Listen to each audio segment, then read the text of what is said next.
Morning मेरे प्यारे बच्चों, आप सबका सोशोलॉजी की क्लास में स्वागत है। आज हम लोग पढ़ रहे हैं संसाधन एवं विकास। तो हमने संसाधन विकास चैप्टर को कंप्लीट कर लिया है। हम लोग पढ़ रहे हैं महत्वपूर्ण परीक्षा उपयोगी प्रश्नोत्तर, यानी जो कि बहुविकल्पी प्रश्न पढ़ेंगे पहले। इसके बाद हम वर्णनात्मक प्रश्नों को पढ़ेंगे।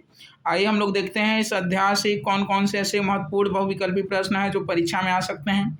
उन प्रश्नों को करने का अभ्यास करते हैं।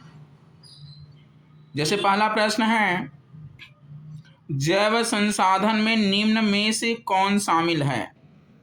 ठीक है, तो जैव संसाधन में निम्न में से कौन शामिल है। तो जैव यानी जिनमें जान होता है, जिनमें जीवन पाया जाता है। तो पशु भी जैव संसाधन है, वन भी है और मनुष्य। तो इसका जो उत्तर होगा वो कौन सा होगा, सभी। तो कह रहा जैव संसाधन में निम्न में से कौन शामिल है, तो सभी, पशु वन मनुष्य तीनों शामिल है। ठीक है, आगे अगला देखते हैं, अजैविक संसाधन निम्न में से कौन शामिल है। अजैविक, ठीक है, तो भूमि, मृदा, जल, ये तीनों अजैविक संसाधन है। तो कौन सा सही होगा, करेक्ट नंबर घ होगा। ये अजैविक संसाधन में आएंगे, भूमि, मृदा और जल है संसाधन पर ये भी, लेकिन ये किस में आएंगे, अजैविक में। आगे हम अगला प्रश्न करने का प्रयास करते हैं। वह राज्य जिसमें शुद्ध बोए गए क्षेत्र की दृष्टि से सबसे अधिक प्रतिशत भूमि पर खेती होती है। तो हम सब ने पढ़ा था पंजाब एवं हरियाणा। तो वह राज्य जिसमें शुद्ध बोए गए क्षेत्र की दृष्टि से सबसे अधिक प्रतिशत भूमि पर खेती होता है, वो कौन से ऐसे दो राज्य हैं, पंजाब और हरियाणा। ठीक है, आगे चौथा, सतत पोषणी विकास क्या है। सतत विकास होते रहना, विकास हो तो हो लेकिन पर्यावरण किसी भी प्रकार का नुकसान ना हो, ये सतत पोषणी विकास है। जैसे अगला है, विकास में किसी तरह की बाधा न उत्पन्न होना, कई वर्षों से होने वाले विकास।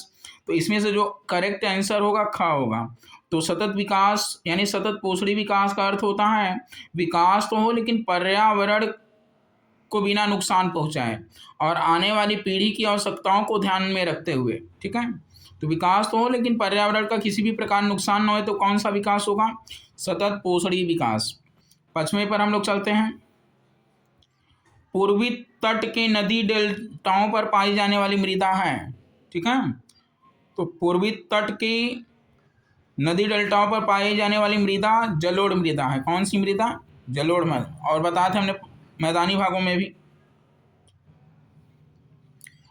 उत्खाद भूमि क्या होती है, तो देखते हैं हम लोग कौन सा सही होगा। ऐसी भूमि जो जोतने योग्य नहीं होते। देखिए ऑप्शन हम लोग बारी बारी पढ़ लेते हैं। ऐसी भूमि जो पठारी भागों में बंजर होती, नहीं। खुद ही भूमि को उत्खाद भूमि कहा जाता, नहीं। तो ऐसी भूमि जो जोतने योग्य नहीं रहती है उसे हम उत्खाद भूमि कहते हैं। ठीक है, तो उत्खाद भूमि की प्रकृति कैसी हो, ये जोतने योग्य नहीं होती। अगला प्रश्न 7वां, हम लोग टोटल 30 करेंगे। आगे, मृदा निम्न में से किस प्रकार का संसाधन है। तो मृदा निम्न में से किस प्रकार का संसाधन है, तो हम लोग पढ़ते हैं मृदा जैव नहीं है, अनवीकरणीय भी नहीं है, संभावी भी नहीं है। तो इसमें जो करेक्ट आंसर होगा वो कौन सा होगा, ग, नवीकरणीय योग्य संसाधन। मृदा क्या है, नवीकरणीय योग्य संसाधन। निम्न में से कौन सा तत्व मृदा निर्माण की प्रक्रिया को निर्धारित नहीं करता है। तो वनस्पति क्या होगा, वनस्पति, सॉरी एक मिनट, हम लोग देखते हैं निम्न में से कौन सा मृदा तत्व मृदा निर्माण की प्रक्रिया को निर्धारित नहीं करता है। तो देखिए मृदा निर्माण की प्रक्रिया कौन कौन निर्धारित करेगा, एक तो संस्तर शैल, वनस्पति, जनक शैल, लेकिन खनिज मृदा निर्माण की प्रक्रिया को निर्धारित नहीं करता। तो इसका जो उत्तर होगा वो घ वाला। ठीक है ना, आप सबको क्या बताना है, घ।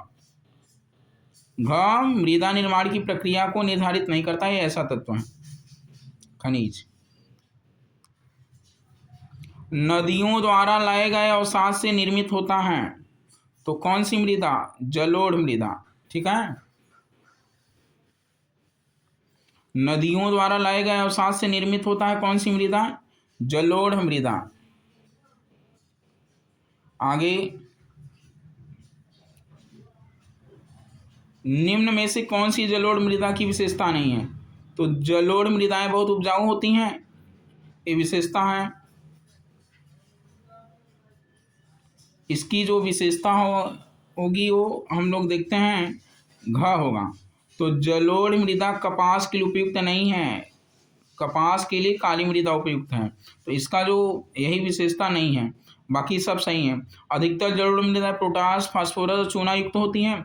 जलोढ़ मृदा में रेत, सिल्ट और मृतिका पाए जाते हैं, ये सब सही है। इसमें से घ वाला नहीं सही है, ठीक है ना, क्योंकि ये कपास के लिए काली मृदा उपयुक्त होती है। आगे हम अगला देखते हैं। संसाधनों को स्वामित्व के आधार पर निम्न में से किन वर्गों में वर्गीकृत किया गया है? तो निजी, सामुदायिक, राष्ट्रीय और अंतर्राष्ट्रीय। तो 11वें का घ होगा। तो हम लोगों ने पढ़ा स्वामित्व के आधार पर संसाधनों का वर्गीकरण निजी, सामुदायिक, राष्ट्रीय और अंतर्राष्ट्रीय संसाधन। ठीक है, आगे, विकास के आधार पर, किसके आधार पर? विकास के आधार पर संसाधनों का कौन सा वर्गीकरण किया गया है?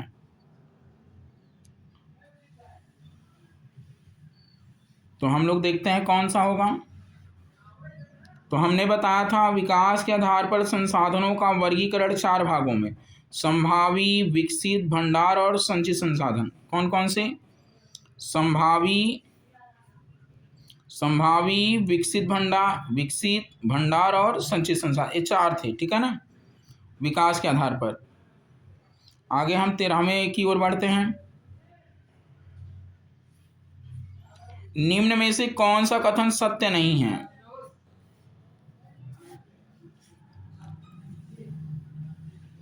तो देखते हैं हम लोग। पुरानी जलोढ़ मृदा मिट्टी को बांगर कहते हैं, कहा जाता है। ठीक है, जलोढ़ मिट्टी पर्वतों की तलछटी पर बने मैदानों जैसे द्वार, चोट क्षेत्र और तराई में आमतौर पर पाई जाती है। ठीक है, नई जलोढ़ मिट्टी को खादर कहा जाए, ये तीनों बातें सही हैं। ठीक है, लेकिन इसमें से जो सत्य नहीं है वो कौन सा सत्य नहीं है? 13 वाला, जलोढ़ मृदा कपास के लिए उपयुक्त नहीं होता है। उपयुक्त होता कह रहा है तो ये सत्य नहीं है। अगर कहता काली मृदा तब तो सत्य होता है, ये सत्य नहीं है। ठीक है ना, तो आपको टिक कर लेना आंसर कौन सा? घ।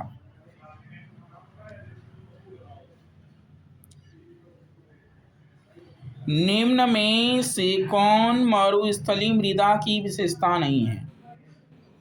तो मरुस्थली, कौन सी? मरुस्थली। तो मरुस्थलीय मृदाओं का रंग लाल और भूरा होता है, बात ठीक है। ये मृदाएं आमतौर पर रेतीली और लवड़ी होती हैं, ये भी ठीक है। कुछ क्षेत्रों में नमक की मात्रा इतनी अधिक है कि झीलों से जल वाष्पीकृत करके खाने का नमक भी बनाया जाता है।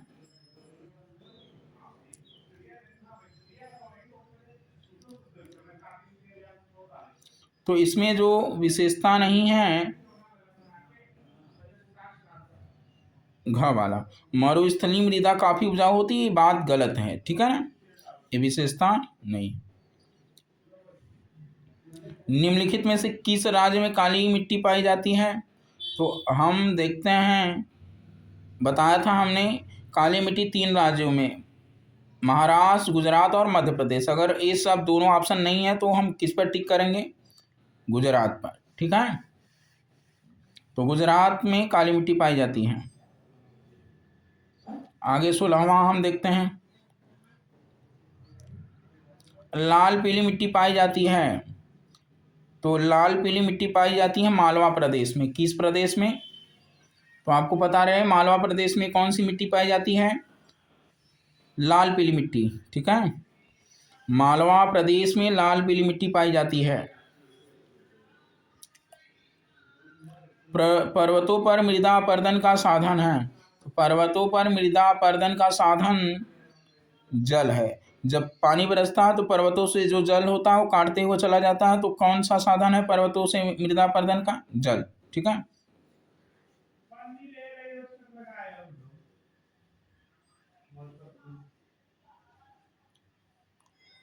तो मृदा कौन सा संसाधन? तो न तो मानव निर्मित न सौर ऊर्जा से निर्मित, न उपरोक्त में से कोई नहीं। तो मृदा एक प्राकृतिक संसाधन है। कौन सा? प्राकृतिक। निम्नलिखित में से एक मिट्टी का प्रकार नहीं है। तो हमने काली मिट्टी पढ़ा था, पीली मिट्टी, लेटराइट मिट्टी, लेकिन सीमेंट तो नहीं पढ़ा था। तो इसमें से जो मिट्टी का प्रकार नहीं हो कौन होगा? सीमेंट। ठीक है ना। निम्न में से अजैविक संसाधन है। तो देखिए, बात करें पशु, पौधे, मछलियां, ये सब जैव संसाधन हैं, लेकिन चट्टानें कौन सी हैं? अजैव संसाधन। ठीक है। पंजाब में भूमि निम्नीकरण का प्रमुख कारण है। तो हमने बताया था पंजाब, हरियाणा और पश्चिमी उत्तर प्रदेश में भूमि निम्नीकरण का कारण अत्यधिक क्या है? सिंचाई। ठीक है। क्या है? अत्यधिक सिंचाई।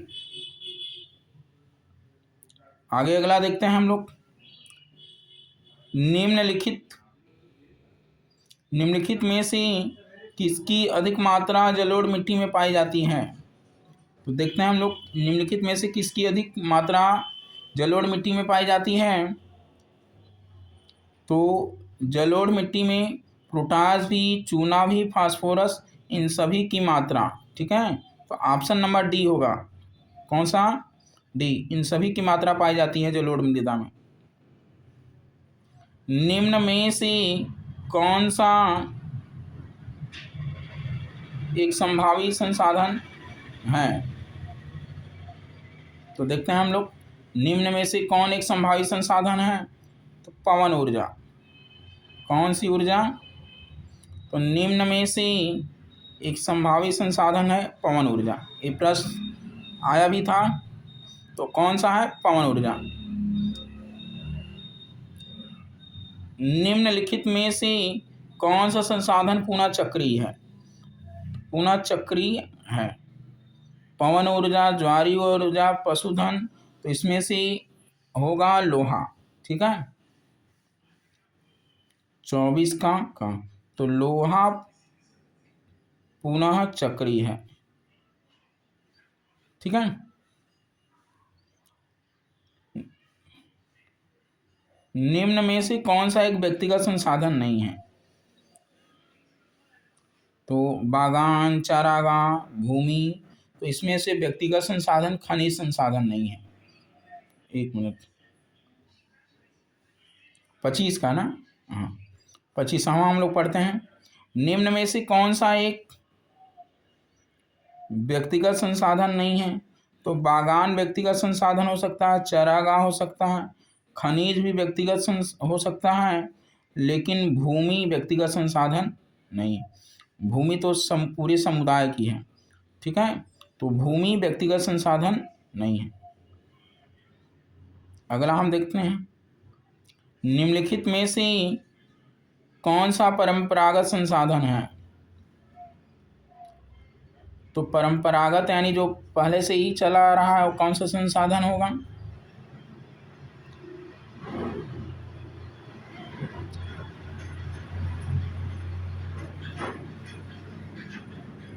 प्राकृतिक गैस। कौन सी गैस है? Natural gas. तो निम्न में से कौन सा परंपरागत संसाधन है? तो हमें बताना है कौन सा है? प्राकृतिक गैस। आगे अगला हम देखते हैं 27 वाला। लेटराइट। लेटराइट मिट्टी निम्नलिखित में से किस राज्य में पाई जाती है? तो लेटराइट मिट्टी निम्नलिखित में से महाराष्ट्र में पाई जाती है। ठीक है। तो महाराष्ट्र में काली मिट्टी भी पाई जाती है और लेटराइट मिट्टी भी। वो अलग अलग पूर्वी पश्चिमी ये सब भाग अलग हैं, लेकिन आपको पता रहे कि दोनों। ठीक है ना। आगे हम अगला प्रश्न देखते हैं, क्या कह रहा है। आग्नेय चट्टानों में पाया जाने वाला खनिज है। तो आग्नेय चट्टानों में पाए जाने वाला खनिज क्या होता है? तो याद रखना है ग्रेफाइट। आग्नेय चट्टानों में पाया जाने वाला क्या है? खनिज है। ठीक है। कपास की खेती के लिए निम्नलिखित में से कौन सी मिट्टी उपयुक्त है? तो हम सबको पता है कपास की खेती के लिए काली मिट्टी उपयुक्त है। निम्नलिखित में से किस राज्य में लाल मिट्टियां पाई जाती हैं?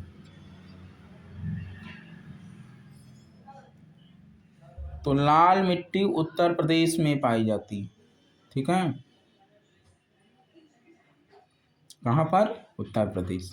आगे अगला हम देखते हैं, निम्नलिखित में से कौन सा जैव संसाधन है?